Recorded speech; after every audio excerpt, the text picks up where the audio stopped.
मैं किसी का वीडियो देख रही थी और वहाँ एक टर्म सुनने के लिए मिला, कैरीमिनाटी जनरेशन। और उस टाइम पे मुझे थोड़ा सा आश्चर्य हुआ कि ये कौन सी जनरेशन है, मैंने तो कभी सुना ही नहीं। फिर मुझे चिंता हुई कि शायद मैं कुछ मिस कर रही हूँ जो चल रहा है, और मैंने इसे वापस यूट्यूब पर ही सर्च किया और फिर मेरे सामने प्रकट हुआ कैरीमिनाटी जी का प्रोफाइल। और फिर बहुत जिज्ञासा के साथ मैंने उनका चैनल खोला, क्योंकि मेरे लिए एक बहुत आश्चर्य की बात थी कि एक व्यक्ति के नाम से जनरेशन चल रही है। और जैसे ही मैंने उनके एक दो वीडियो देखे, मुझे समझ में आ गया कि मामला क्या है। जाहिर सी बात है कि हमारे समाज का एक बहुत बड़ा वर्ग गालियों के माध्यम से अपना फ्रस्ट्रेशन निकालता है, अपने आइडियाज़ निकालता है, कमाता है, अपने आप को पॉपुलर करता है। और कैरीमिनाटी इस मामले में अभी ऊपर चल रहे हैं। उन्होंने एक बहुत बड़े वर्ग को अपनी तरफ अट्रैक्ट कर लिया है और उनके वो एक तरह से आइडल बन चुके हैं। थोड़ी सी नेगेटिविटी महसूस हुई कि कंटेंट का स्तर सचमुच में, जो कि चर्चा में मैंने सुना था, साइड गिर गया है वगैरह वगैरह। देन थोड़ा विचार करने के बाद, चूँकि मेरे मन में नेगेटिविटी आई कि गलत है किसी के बारे में सोचना ऐसा, थोड़ा सा मैंने विचार किया और तभी मुझे याद आया अपने घर के बारे में, जहाँ मेरी सास को पुराने समय में मेरी दादी को मैंने देखा है। जो गांव में जो गीत होते हैं शादियों के टाइम पर, वहाँ स्पेशली एक सेगमेंट होता है गाली। गीत के नाम पर गालियाँ इतनी मात्रा में उसमें भरी होती हैं कि शायद अगर आप सुने तो आपको अपने कानों पे भरोसा ना हो। और अगर आप बिहार यूपी से हैं तो आपको बहुत अच्छे से इस चीज़ का आइडिया होगा।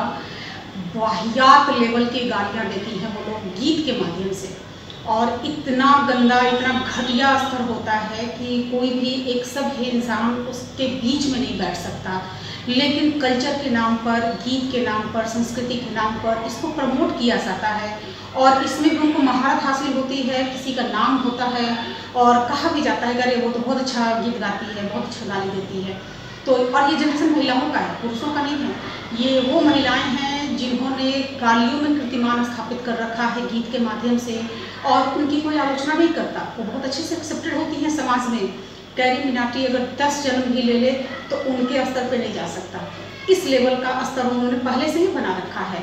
तो बस मैंने ये बात इसलिए रखी क्योंकि कैरीमिनाटी जनरेशन अचानक से पॉपअप नहीं हुई है।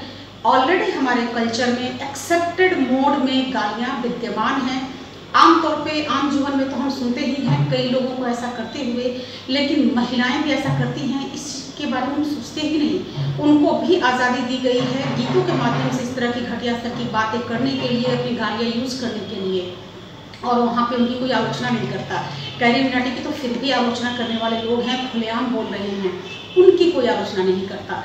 तो समझने की ज़रूरत है कि हम ही लोग हैं जो एक तरफ तो किसी की आलोचना कर रहे हैं और दूसरी तरफ कल्चर के नाम पर उसे प्रमोट कर रहे हैं। और अगर आप थोड़ा गौर करें तो हमारी सोसाइटी में ज़्यादातर घटिया चीज़ें कल्चर के नाम पर ही आती हैं और यहीं से प्रमोट भी होती हैं। तो कैरीमिनाटी कोई नई चीज़ नहीं है। बहुत सी कैरीमिनाटियंस महिलाएं हमारे समाज में पहले से अवेलेबल हैं और प्रमोट की जा रही हैं इज्जत के साथ में।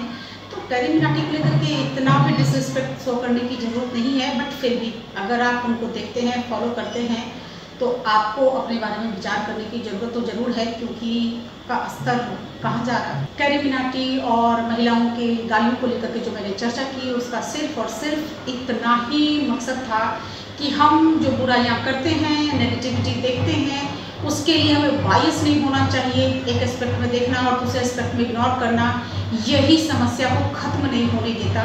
समस्या को वास्तव में ख़त्म करना है तो उसके हर एक एस्पेक्ट को देखें, वो मूल रूप से कहाँ से आ रहा है उसको देखें। कहीं ना कहीं हमारे समाज की निर्माता जो हमारी महिलाएं हैं, उन्होंने ही इसको अपनी लाइफ में जगह दे रखी है और वहीं से इस तरह की जनरेशन प्रमोट होती है जो कैरीमिनाटी की तरफ आकर्षित होती है।